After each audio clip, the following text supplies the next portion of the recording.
Hey there, folks. This is Jay Frost speaking to you from the Philanthropy Mastermind series. Welcome back. Really great to have you here.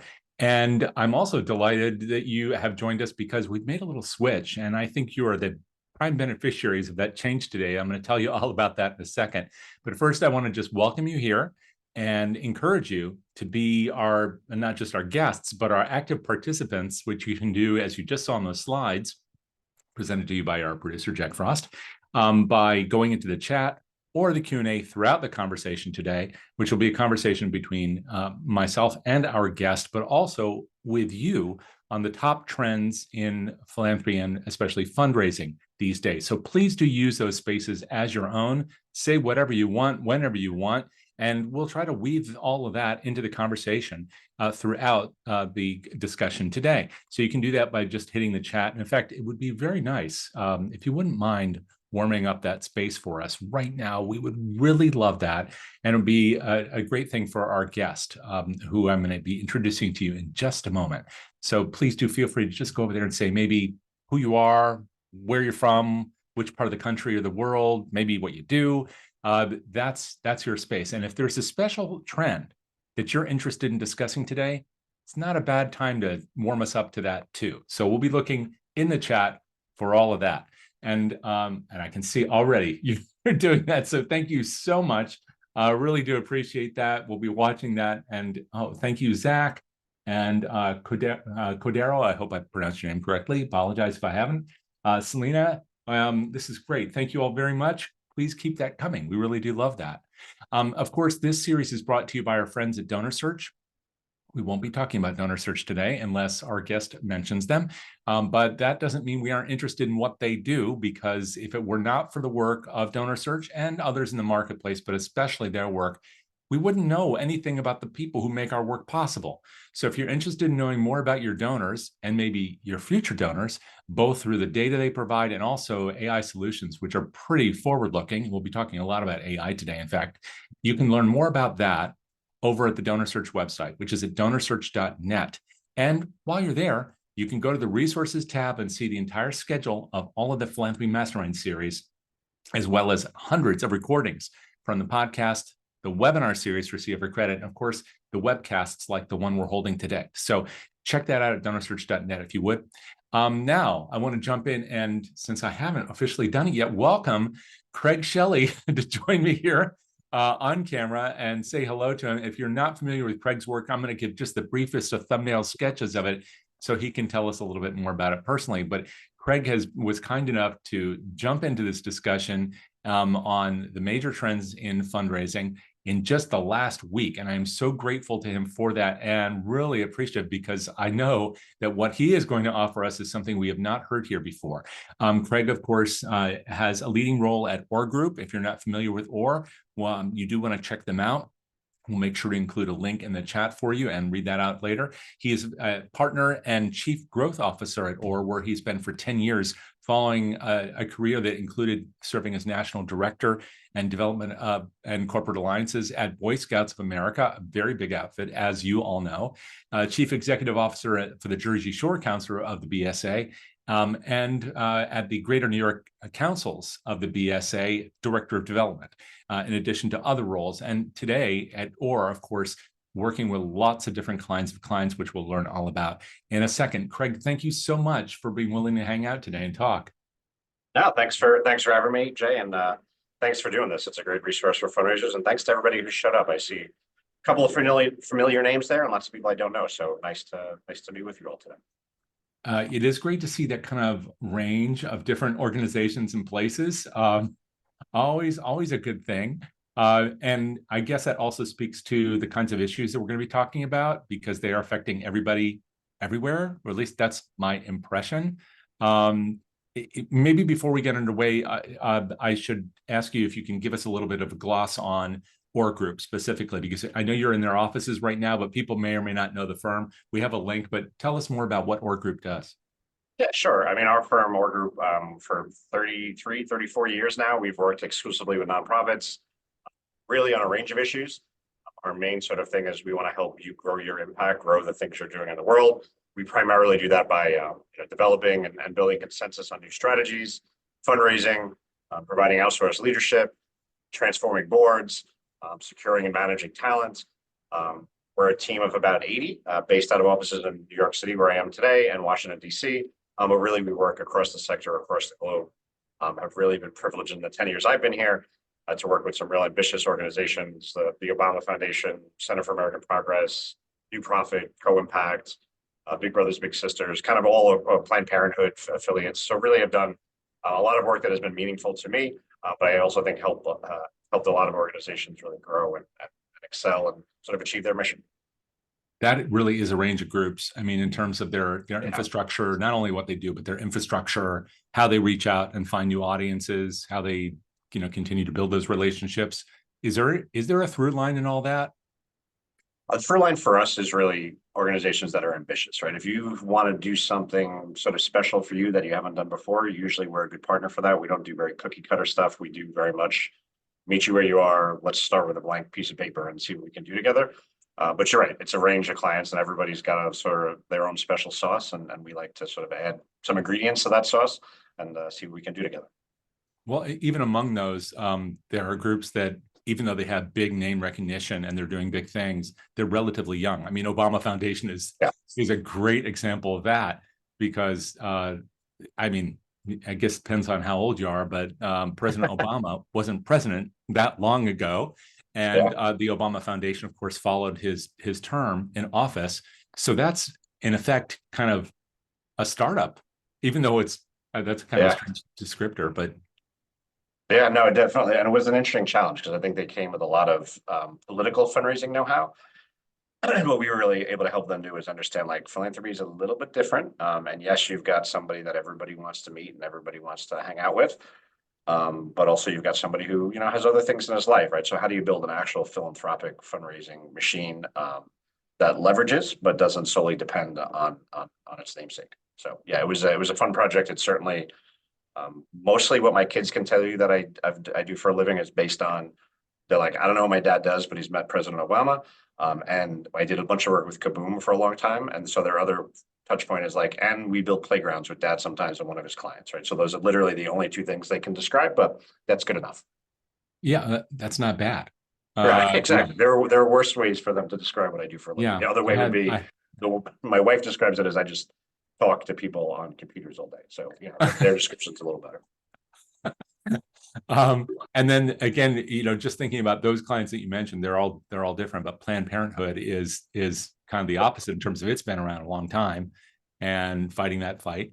And it's particularly a ferocious fight right now. So I can imagine that the issues at a place like that are very different from a place with a lot of name recognition, but a relative startup and building all that infrastructure of fundraising. Absolutely. And I mean, for us, honestly, it was a deliberate sort of manifestation about a year and a half ago. We started to realize that we really were not engaged in reproductive justice work, and we wanted to be. And I've been very deliberate about engaging with Planned Parenthood affiliates, and are very proud of the work that we're doing, helping them to raise money right now. Because you're right, they're in a fight, and we like to be where the action is, and we like to be where we think we can do the most good, and that's certainly in that space right now. And even your past work with Boy Scouts of America, which is a venerable institution, but has also been through its share of controversies, at least in the minds of some in the marketplace, among some donors.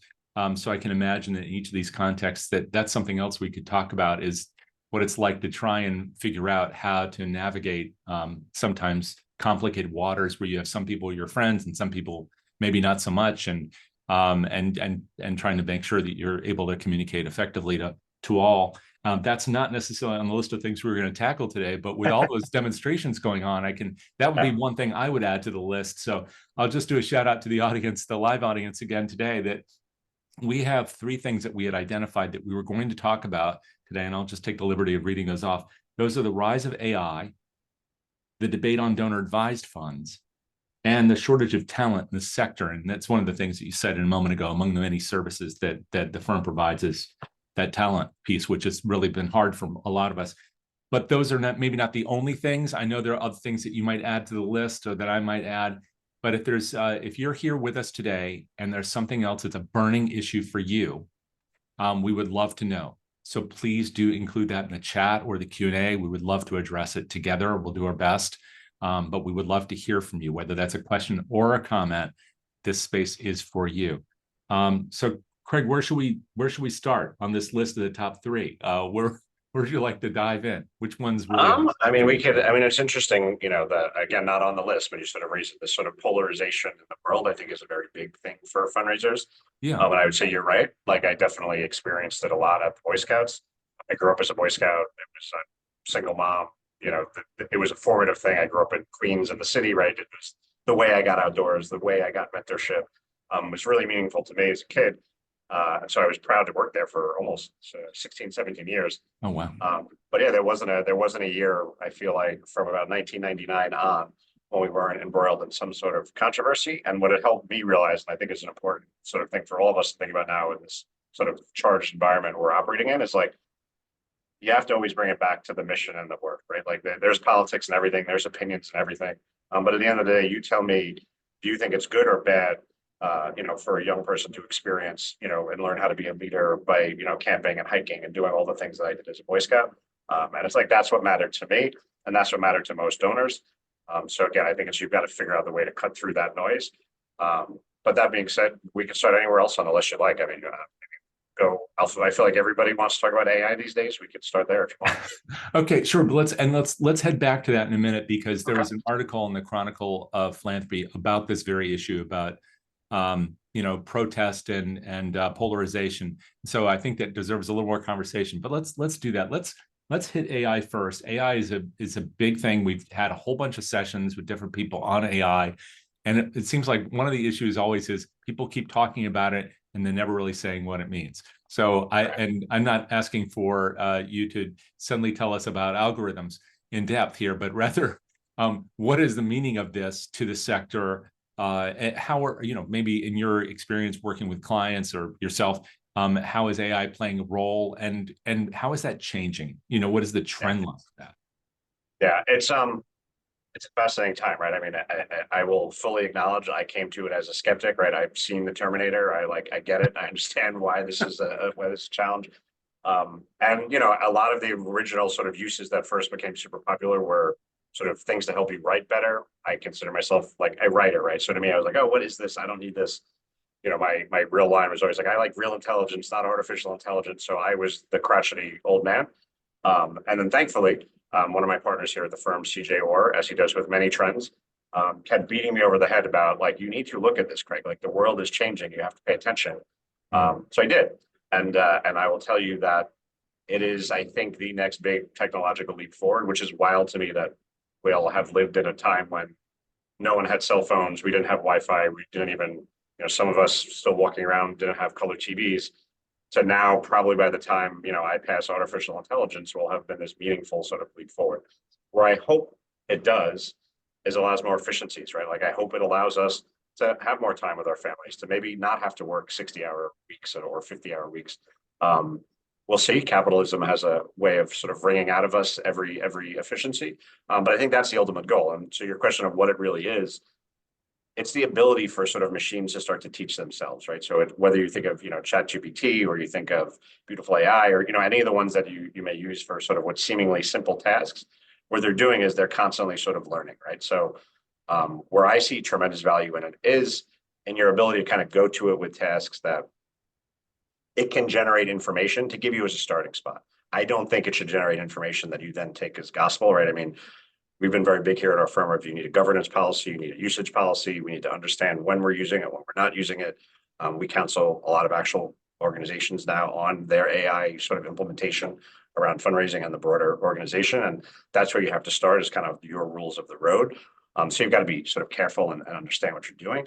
But at its base, what we're looking for when we look at it is, how do we make things more efficient? So whether that's a program like a Superhuman that helps you kind of sort of cull through your emails in a more efficient way, or it's ChatGPT because I'm trying to work on, acknowledgement letters, right? Like, let's be honest, acknowledgement letters aren't that sort of sophisticated. You can make them really good, you can do them really lousy, but you can very easily, they all have some key core components. So rather than write that, why don't you have ChatGPT give that to you, and then you can make it really good from there. So I don't know, that's a little bit all over the place, but that's kind of like the headline of how I'm thinking about AI at the moment. And you talked about working with clients in terms of establishing those rules of the road. So that can you talk a little bit more about that, because that's one area that we haven't explored a lot. And I wonder. It seems like policies and procedures, the most boring part of our craft, are also maybe the most important. I mean, they keep us out of trouble, just like rules of the road, literally. So what kind of rules are you helping organizations to establish? Why are they important? And maybe what are some of the ones that our friends here in the room need to consider? Yeah. So first off, it's there's actually some great resources on there. I saw Jack put a link to our website. If you go on our website, there's a knowledge center section. You go at halfway down there. There's a bunch of all of our AI sort of content is all grouped together in that one spot. But so that's a great resource if people want to check it out. But I would say broadly, much like a gift acceptance policy, right? Like in some ways, it's like, why do you always have to start with that? Because like if you don't understand what you will and you won't do, like what are you're just gonna kind of trip over yourself somewhere down the road. So for us, like our usage policy had a couple of key components. If you are going to use it in a way that is producing information, you need to disclose that, right? If you are going to use a new tool, we need to vet the tool with other people in the firm to understand what it's doing. If you are going to use it to sort of get information, you have to fact check that information. Again, it's only as good as the information on the internet.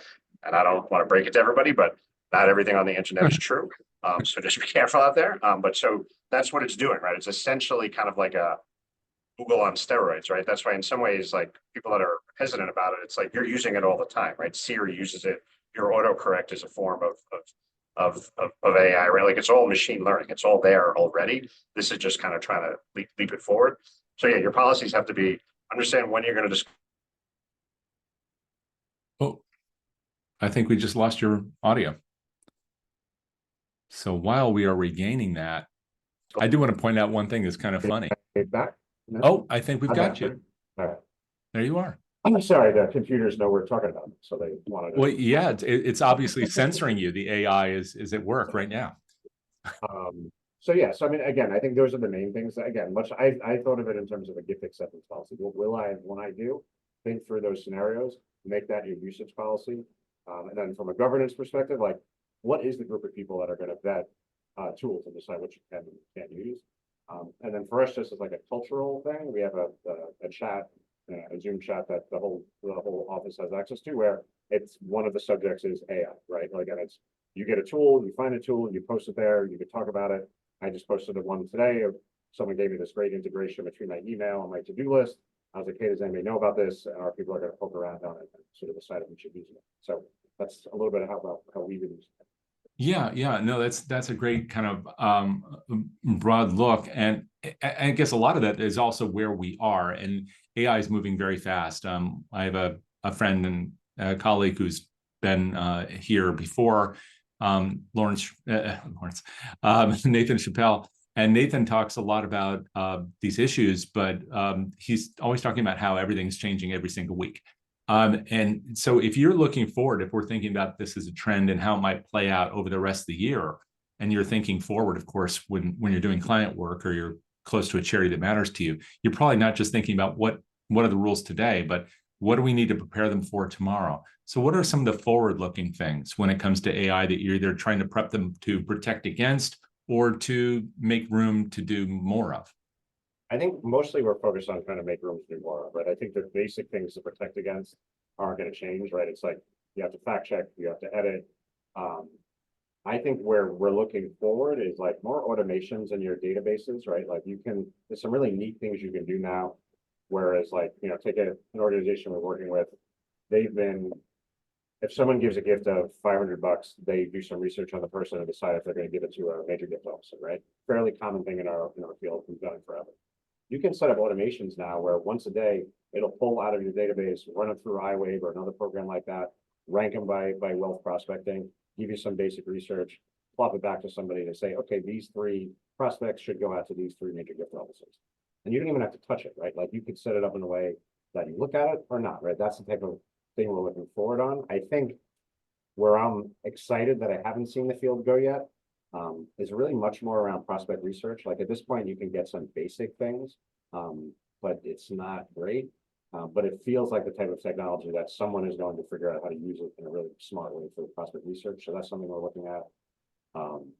you know, you have, so that's kind of as we're thinking forward. Yeah, and I know from conversations internally here that that's a huge thing, and it is moving very fast, and there are things opening up as we speak.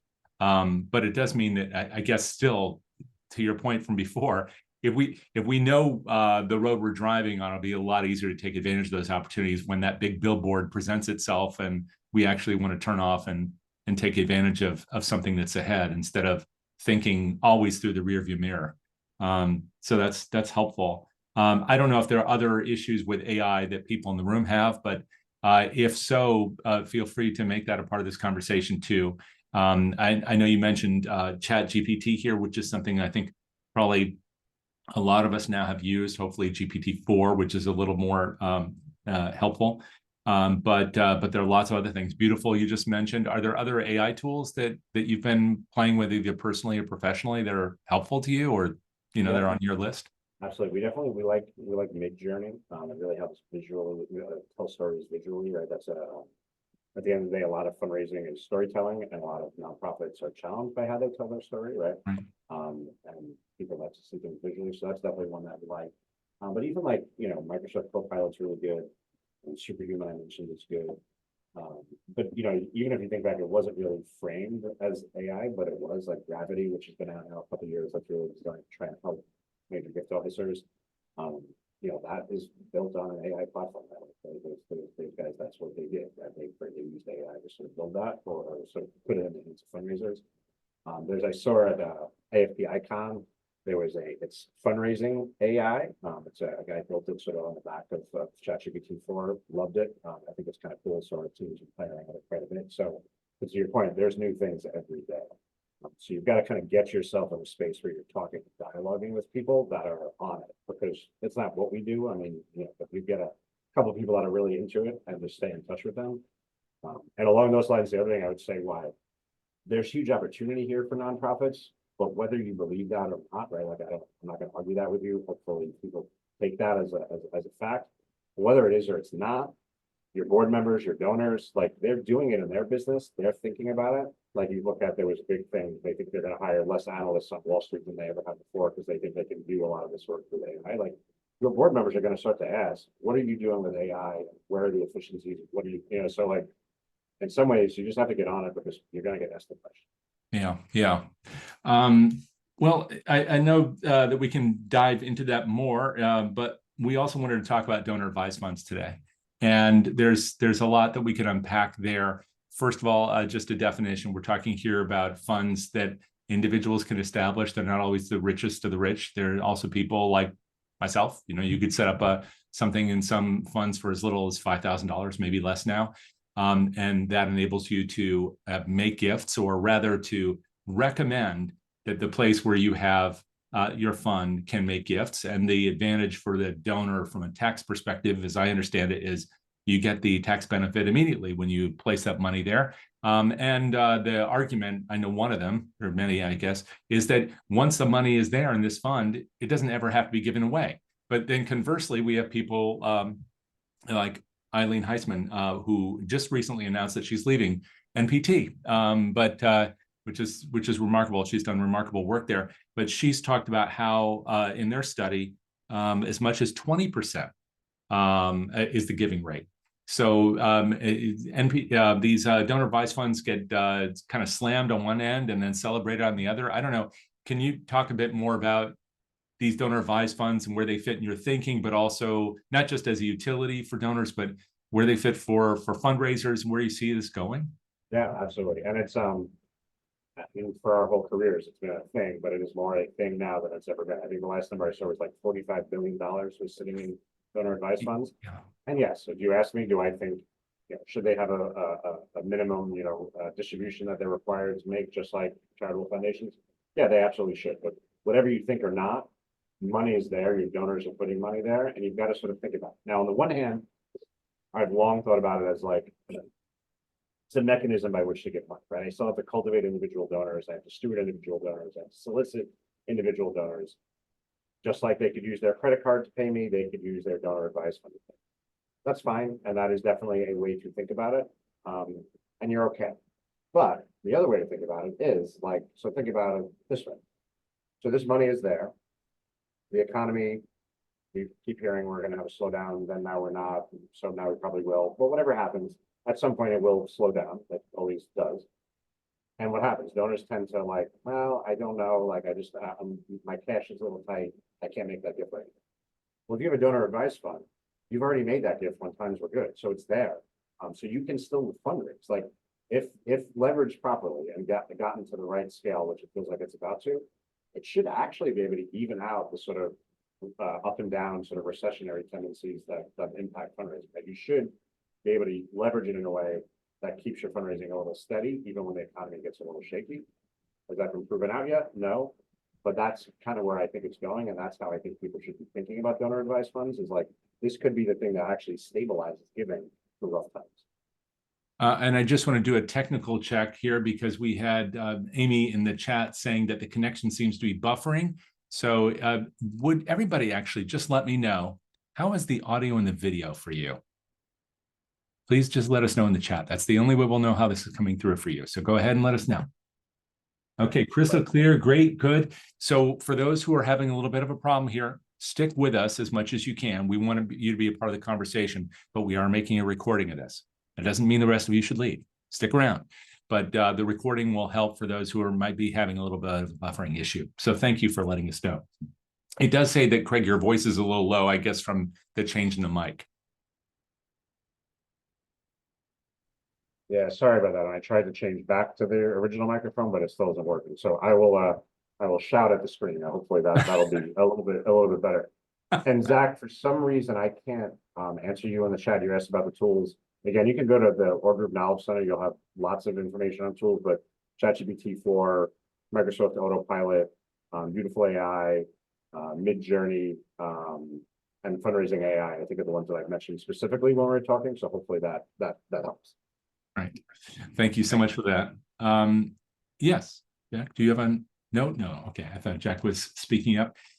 So hopefully the audio is coming through to you all fine now. And thank you very much for letting us know. Please keep those notes coming. They really do help. So on the DAF front, I know they've been, as you said, these have been with us for a lot of our career, although now they are, I mean, at $45 to $50 billion, they're a big piece of the pie. But one of the questions I always run into is, how do you find out who has these things? And there may be a simple answer for this, but anyway, how do you find them? How do you cultivate that relationship? And then how do you make sure when you receive a gift that you know who it's from so you can thank them? All these kinds of basic things. So maybe on the less on the trend and on the currency, what are some of the ways that you think about and advise people to deal with donor advised funds and those who hold them? Yeah, so there's like, unfortunately, someone has not created, DAF AI, but maybe somebody will, and maybe that'll help solve this for us. But the best way, and this is like everyone always wants like a cheat code, but this one doesn't have one.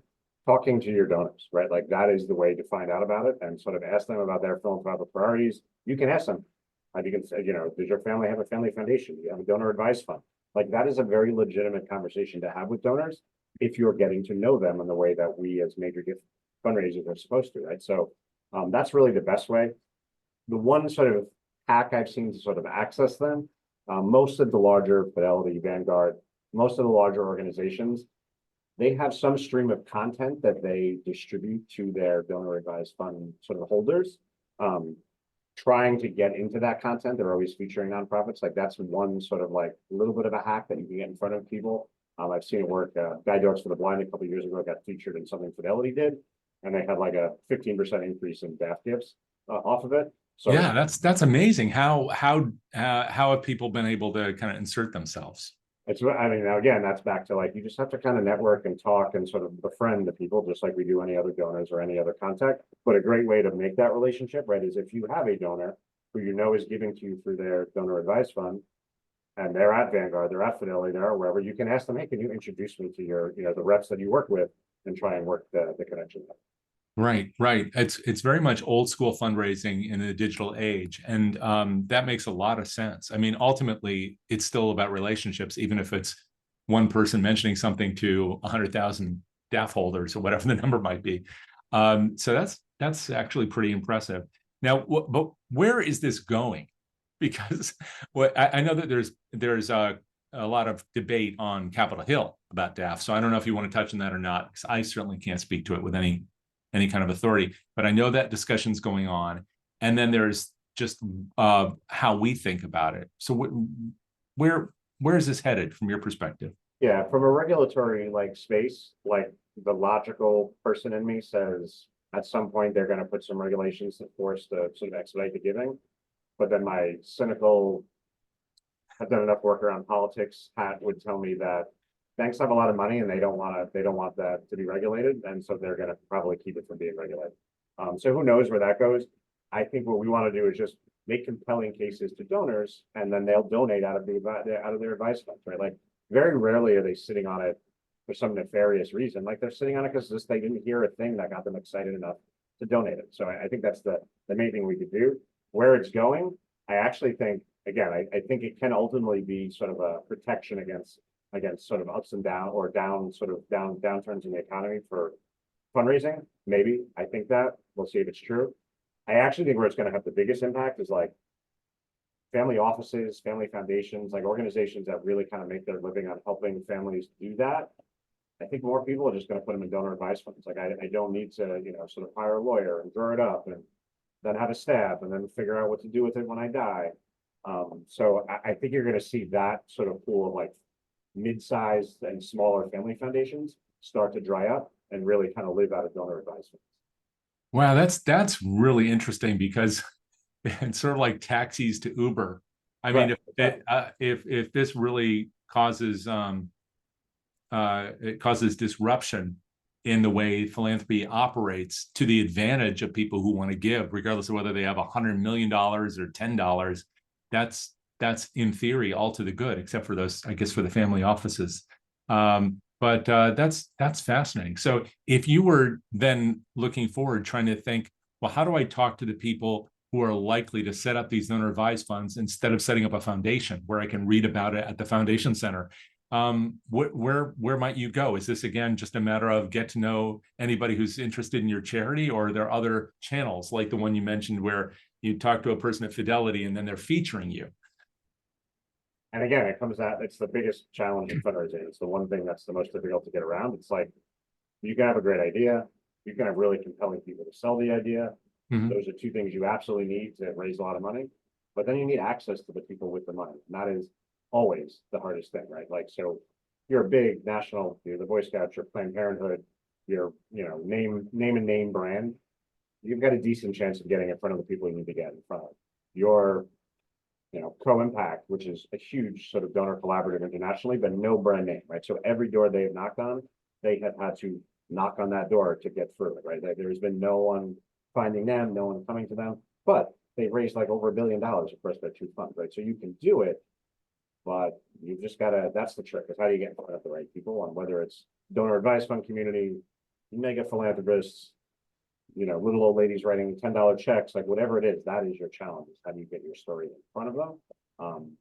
And if I figure that out, our firm will really take off. But I don't have a magic bullet for how you do it. You just got to do the hard work.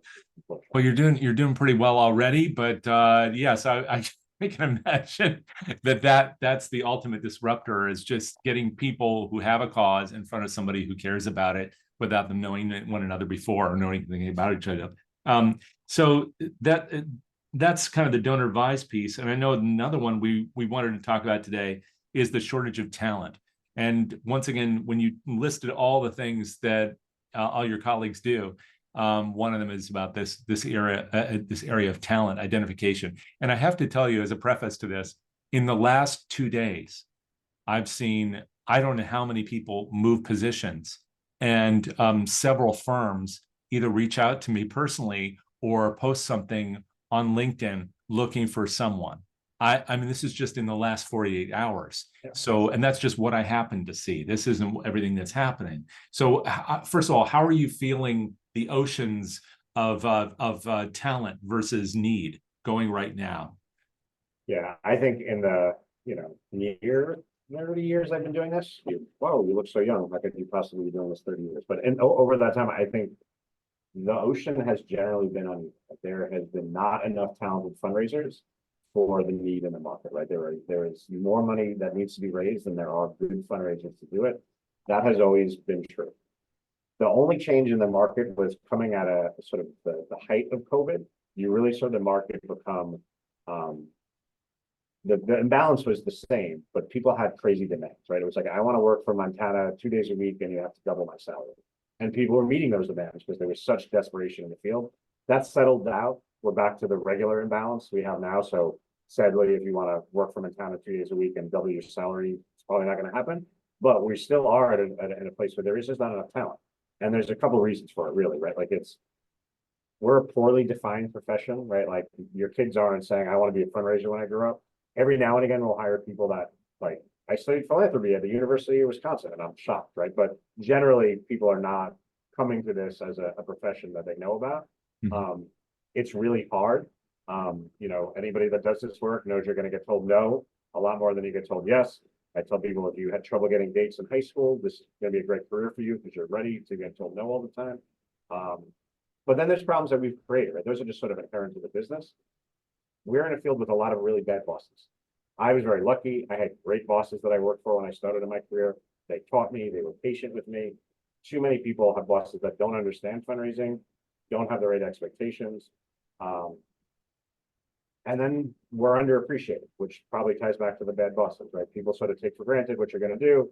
Nobody really appreciates you. So it's a hard field. And I don't know how you fix it, to be honest with you. Like, I mean, there's things you can do.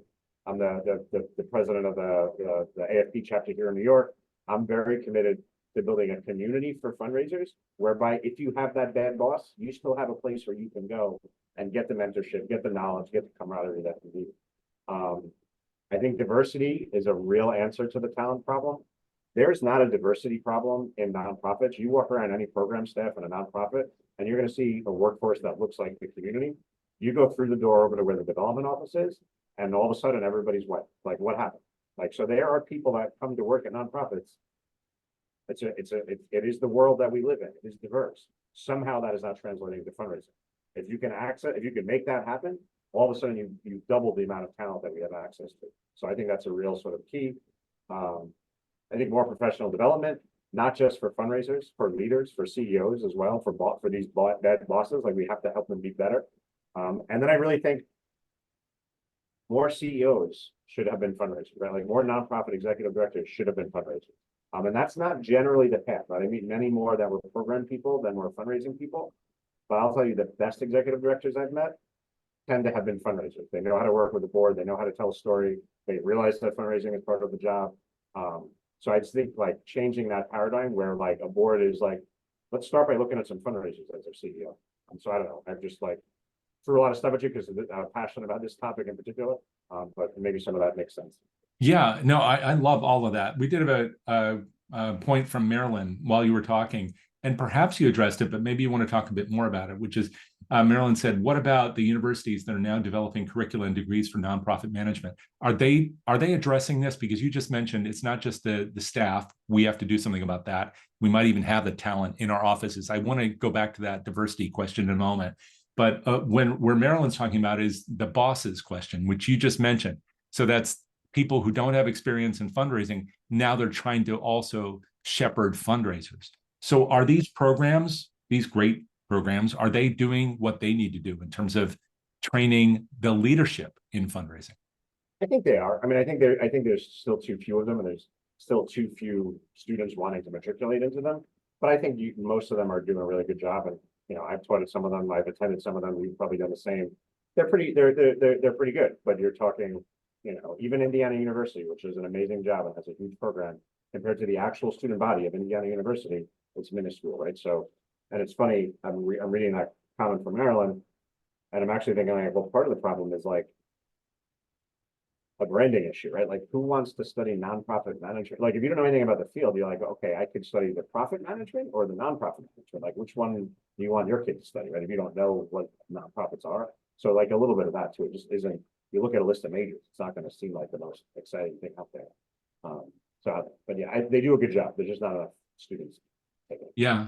I mean, part of this maybe is a self-fulfilling prophecy, that if we keep describing the sector and those who work within it as doing this out of the goodness of their heart, almost like they're volunteers, then it becomes difficult to attract some of the top talent, especially the most diverse talent, who probably rightly are looking for opportunities to advance personally, institutionally, maybe even within their own families. And maybe those opportunities are new and they want to take advantage of them. And if we aren't offering those, then, or we're offering them, but we aren't paying really what they deserve or need, it must be hard. Can you go back to that diversity piece? Because I love the illustration. If you've got an office where the rest of the office or the institution looks kind of like America, and then the development office looks like me, for lack of a better term, then how do we fix that? I mean, it might be as easy as walking through a door, but maybe it's not. Why do we not address this? I think, and I actually was very like, my first job coming out of college was I organized Cub Scout packs on the South Bronx. Everyone else on that team did not look like me, because if we were going to hire a bunch of people to walk around the South Bronx and organize Cub Scout packs, you probably would have hired people that look like me. I was maybe better at it than other people. Maybe I wasn't. I don't know. At the time, I was cocky and 22 and was convinced I was great at it. But I literally looked around the office. On the other side of the office, there was all these people that wore suits to work and went to cocktail parties. That was my understanding of fundraising. While I wore a Boy Scout uniform and walked around the South Bronx. I was like, well, I know that I would rather go to cocktail parties than do this. So I walked over to the other side of the office. I started hanging out with those guys. I was like, tell me about, what are you working on? What does this do? And I got onto the fundraising team. But how come nobody else that I worked with did? Maybe because they didn't walk through the door, or maybe because even if they had walked through the door, people would have been like, that's not what a fundraiser looks like. I think there's a bias to thinking that donors are white, which means there's a bias to thinking that fundraisers are white. No, neither of those things have to be true, but because we think that they're true and have thought that they're true for 50 years, we kind of self-fulfilling prophecy, to your point. I'm so glad you talked about that, because it goes to the heart of a lot of the things we're discussing here, whether it's AI or donor advised funds or this piece about recruitment. There are a lot of ways to define diversity, but the bottom line is people whose experiences are different from whomever is sitting in a particular chair at a particular time, and having those various voices then contribute to the whole. And if we keep replacing people with people whose experiences are the same as the people who last sat in the chair, then we disadvantage ourselves institutionally in terms of the mission. But that's also a product of these self-fulfilling prophecies. You know, people have talked about it with AI too, right? I mean, one of the issues with AI is the bias built into the algorithm. And then when we talk about donor advised funds, it's not knowing, you know, who owns those things, and then therefore maybe thinking that they all look like the last donor that we had. So when it comes to this broader issue about making sure that our fundraising, meaning how we think of not just our staffs, but also our potential supporters, what they look like, where they come from, what their experiences are, what are your thoughts generally about how we can make sure that we're thinking broadly?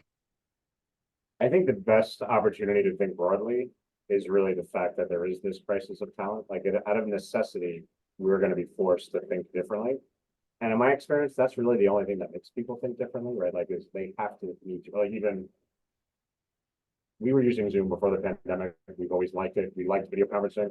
We could never get our clients to use it. They were like, no, that doesn't work. You have to come out here and come to our office. And I don't mind doing that, so we do it. But out of necessity, we all got to these platforms, right? Like, so it's a sort of dramatic example, but that's the only way we're going to change the field. And I think that crisis point is here. So I think out of necessity, we're going to get more diverse. Out of necessity, we're going to change the way we operate. And to your point, like, I was thinking about it as you were talking about it, like the sort of, you know, people do this work out of the goodness of their heart. We also, as a sector, need to stop like creating this paradigm where you have to sacrifice, you know, generational wealth to come work in the sector. Like, that's bullshit, right? Like, that's not true. Like, yeah, sure, there are better ways to make a living if all you care about is money, but you can make a good living. I've got, you know, my kids have shoes. Like, we're doing all right. Like, you can do what you need to do. I am, you know, my dad was a firefighter. I mean, what I learned from him was you have to do something you love, and you have to do something that matters. But he did all right. You know, he was a chief. He made some money, right? Like, he always felt like he didn't want for things. And that's the lesson I took. If you do things that are important, there will be enough money there for you. All right, we've got to get out of this thing of like, do you want to make money or do you want to work in nonprofits? You have to sort of make a world where we can do both. Yeah. I wonder in the end if we're all doing enough on that score. I mean, for example, in recruitment, one of the debates in the last few years, and that feeds right into this last one about the shortage of talent. There's been a push.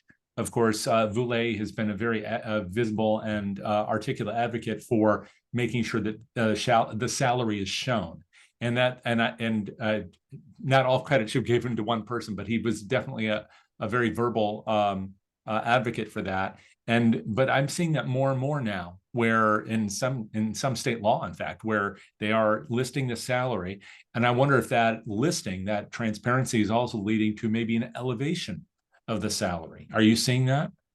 I'm definitely seeing elevation of salaries, right? That's for sure. And fundraising, you know, people are like, Craig, that was 25 years ago. You can't compare, you know, when you were a chief development officer to somebody now. But about 5 years ago, the chief development officers were making what I was making 20 years before that, right? Like those salaries hadn't moved much. They've moved now. So that's great. You definitely have seen that salary uplift. I think Drew and a lot of that movement to sort of publicize salaries helped a lot. But I'll also tell you the sort of like baked in privilege of feeling like you can negotiate the salary. There's still a thing, right? If you're for lack of a better term, a mediocre white man, you still think you can negotiate your salary more than an extremely talented woman of color. So that's like publishing the salary is great, but there's still people that are going to negotiate higher or negotiate to the top of that band. And then there are people that are going to come in and just take whatever's offered. And we get, I don't know how to solve that, but that's still like a thing that is holding some people back. Right. And it sounds like organizations have a big role to play in making sure that that's finally equitable. But that's a bigger journey. But maybe the recruitment piece that you and others do is one lever in that effort.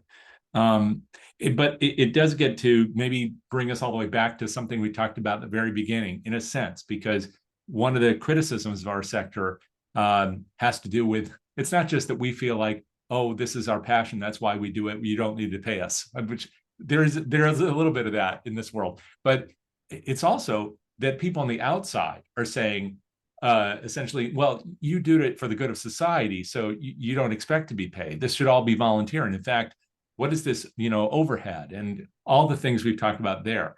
The reason I'm bringing this up is because right now there's a lot of discussion about the role that donors play, especially very visible, very influential, very wealthy donors in determining lots of things. And one of them is whether or not we apply DEI principles within our organizations. Another one is how much we pay our staff. Should really the chief development officer make this much money, or should it be less? Or even for that matter, what kinds of curriculum should be taught on campuses? So I'm just threw a lot of things together, but we're seeing it exhibit itself in terms of congressional hearings and even protests occurring right there in New York, where donors are saying one thing or another, and that seems to be influencing at least some of the optics, if not the policies of educational institutions. So what are your thoughts about the role that donors play in all this discussion? It's tough because the reality is it has always happened, and donors have always influenced policy. Donors have always influenced all the things you're talking about. And that's not right. But the reason we're aware of it now is because we're so polarized that influence has become extreme, right? Like it was, hey, could we add this, extra kind of like class around, multimedia journalism at your school because I'm really passionate about that, to this is the way you have to teach history, right? So it's gone from relatively benign but awkward to like actual like influence in a bad way. And the curtain's been pulled back much more too, just because the world we live in now, you can't keep secrets the way you could. I don't have an answer because I do believe that donors have a right to sort of express their opinion. But I don't believe that nonprofit organizations have an obligation to always listen to that opinion. That sounds great in theory, but when I have to make payroll next week and the donation hangs in the balance, I'm probably going to listen to the donor, and that's a terrible position to put in. I don't have the solution. What I would like donors to do is sort of invest in leaders, right? To sort of look at organizations and say, I want to solve this thing in the world. I'm going to go find the leaders that I most believe in and invest in those leaders of those organizations and trust them to spend the money the way they want it. That would be a perfect world. Mackenzie Scott's kind of done that, right? That's what she's doing. And hopefully people will start to replicate that behavior. But most wealthy people think they know that they're pretty smart and they think they've got pretty good opinions. And sometimes they do, sometimes they don't. And they've got a right to express that opinion. We just have to figure out how we can create a market that allows you the wherewithal to not have to listen to it because you're not desperate for money. Because that's what it is. You become desperate for money, so you'll do things that you don't want to do, right? Whether it's mission creep or actually things that you're morally against, you do them because you're desperate. So how do we make the market vibrant enough that you're not desperate?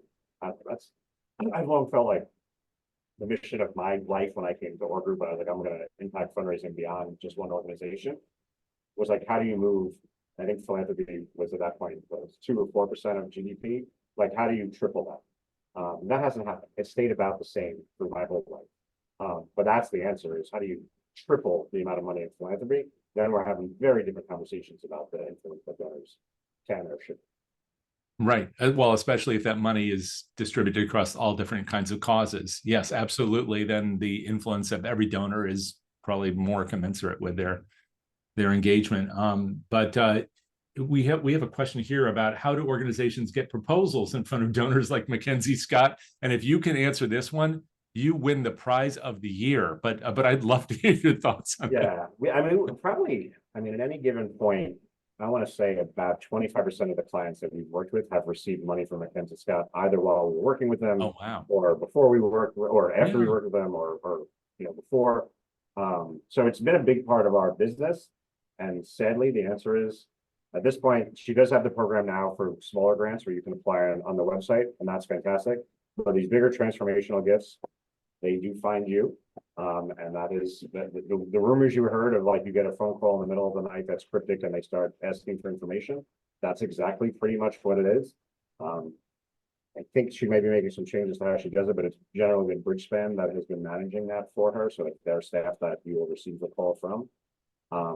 What I would say is, though, you can be prepared for the call. Where we've seen people get the most money and get through the process successfully is when asked the question of, like, what are you going to do if you had significantly more resources? They already had an answer.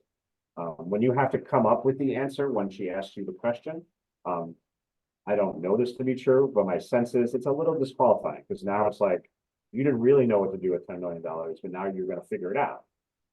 They want to see, like, hey, we're an organization that is ready to have a big impact. We just don't have all the resources we need to do it. So Green America is a great example. Organization we work with in their campaign. They got a significant investment from Mackenzie Scott. They just got a significant investment from Blue Meridian. The reason is because when those donors called, they had an answer. They had a plan that said, if we had $300 million, we could do X, Y, Z tomorrow. So boom, she helped them get to that. Now the next thing is, like, if we had $500 million, we could get to, elemental P. Great, here's the money, right? So you got to be able to answer that question and have the credibility that I believe, right? Like, that I believe you could do it. Those are the things I would focus on as an organization if you want access to that mega money, whether it's Mackenzie Scott, Blue Meridian, or Audacious, you name it. You've got to know what you would do with it and be credible that you could deliver. And I wonder if by implication, they also have to know that you're out there, because you talked before about the importance of communicating to your donors, not just, just taking the money, but also letting them know that you're interested in having a discussion with the broader community, like you said, with the DAFs. And in fact, that's one of the questions that had come in earlier from Trevor, who'd said, what do you suggest is the best way to get in front of DAF sponsors so they're aware of your organization, have information for their clients? And that's something you were suggesting, is to talk to them. And so on one hand, communications are a big piece of this, but it's also, I guess, what you're communicating. And if you don't have to tell them that your plan is a $100 million campaign, but if you don't have that idea, it's not telegraphed in the way you discuss your mission, I guess. So people have to be ready to, not to pitch, I hate that word, but they have to be ready to talk about what matters and where their vision is, I guess. Well, you really have to, like, I think a concept that I've really thought a lot about since the height of the pandemic was, people aren't here for incremental change anymore, right? Like, your story can't be, with a little bit more money, we could do a little bit more of the same thing. People now believe, because they experience it, that the world can change overnight.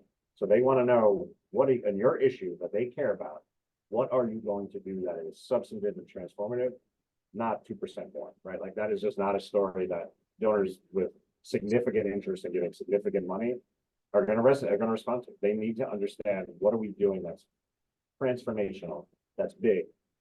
And that's maybe not fair, because sometimes incremental change is good enough. So don't shoot the messenger, but I'm just telling you that's the message that people want to hear. Yeah, and in fact, just today, Cecilia Conrad, who's there at Lever for Change, was writing about that on LinkedIn, about she and other organizations, including Mackenzie Scott's group and Bridgespan, are looking for the big investments, those opportunities to make big changes, no more incremental change. It's not everybody, but it is some, and maybe that goes to the heart of that question.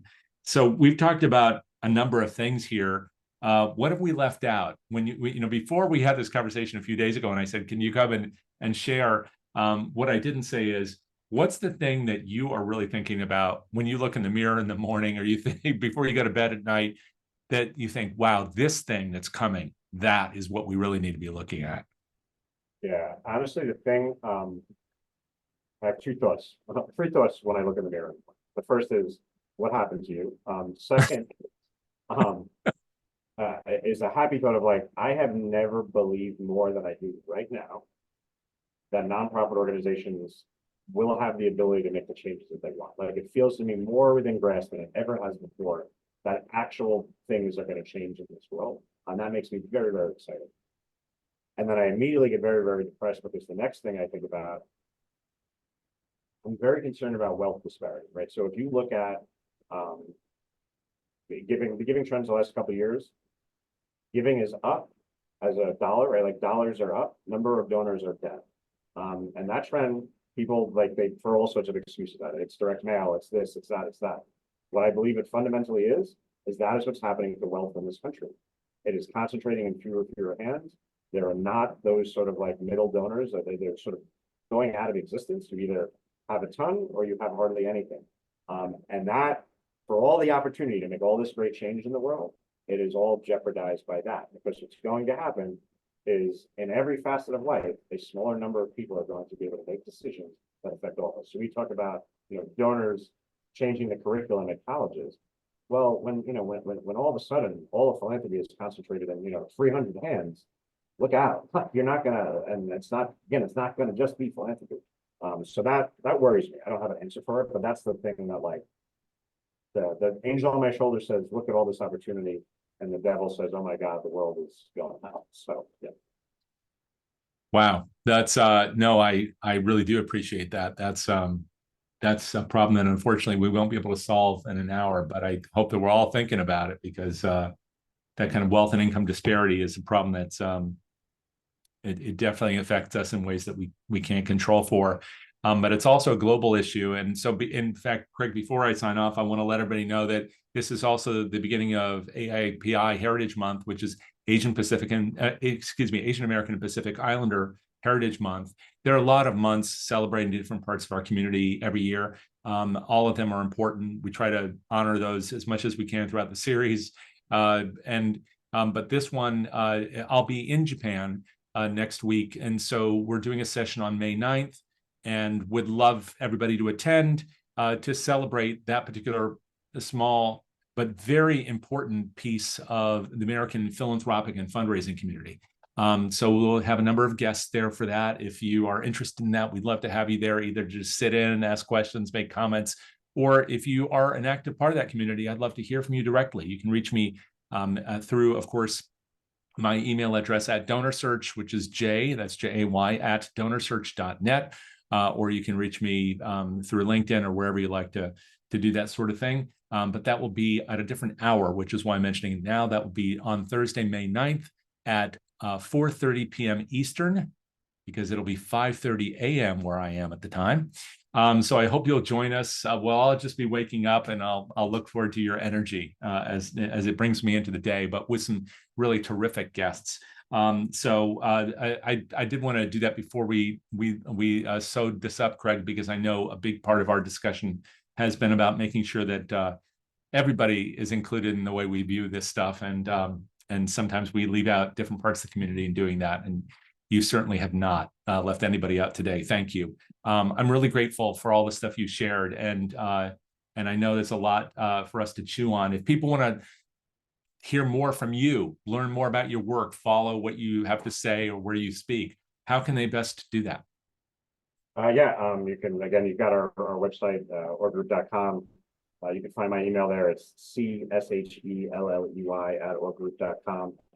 I'm on Twitter at Craig Shelley. I'm not going to call it X because I don't clearly like rich people changing the way I do things. Or LinkedIn, same thing. You could find me there. And yeah, we'd love to connect with anybody who's interested in. Thanks so much for having me. Again, I'm glad Lawrence put us together. Didn't really know what I was getting into a couple of days ago, but I'm glad I got into it. It's been great meeting you, and I really enjoyed the conversation. Hopefully, some of our guests have as well. Thank you so much. Yeah, I know that everybody else has enjoyed this as much as I have, but I really do appreciate your time and your insights, and hopefully we can have you back with less short notice next time. But really do appreciate you today. And thank you, everybody, for hanging out with us and being a part of this conversation. And just to reiterate, we do have a recording this. They'll be coming to you. Be on the lookout for an email. It will include a link to the recording this session. And if you want to know more about the rest of the series, well, just stay tuned. Maybe pull out your phone, because you'll see a link and a QR code so you can follow it. But until next time, take care, everybody. We'll look forward to seeing you soon from Japan. Thank you, Craig.